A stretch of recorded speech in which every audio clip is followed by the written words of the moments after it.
Attorney Timothy Straker, Queen's Counsel, is maintaining his position that last year's September 7th general elections was a sham. Continuing his arguments before the Court of Appeal Tuesday morning, Mr. Straker said the EBC's move to extend the voting period by 1 hour in Trinidad breached the law. He added that this created somewhat of a domino effect, as he believed lots of people were induced to perform other corrupt practices that breached the law because of this decision.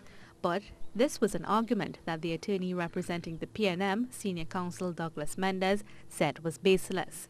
In his submissions, Mr. Mendes argued that what should be the actual concern was whether or not the EBC had the power by law to make such a decision.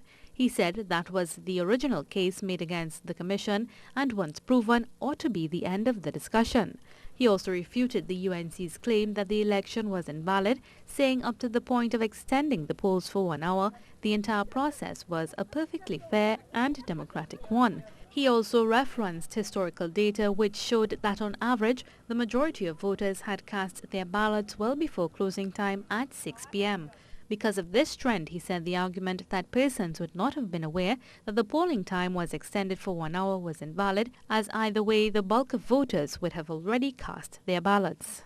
He added that because the move to extend the polls for 1 hour did not have an effect on the quantitative results, meaning the ruling party would have still won had the hours not been extended, he believed the argument of time should be overlooked. Mr. Mendes said invalidating the process would be a deprivation to the voters who participated in the elections. The matter will resume on Wednesday morning with Chief Justice Ivor Archie and Justices of Appeal Alan Mendonca and Peter Jamada presiding on the matter. Mahalia Joseph, C News.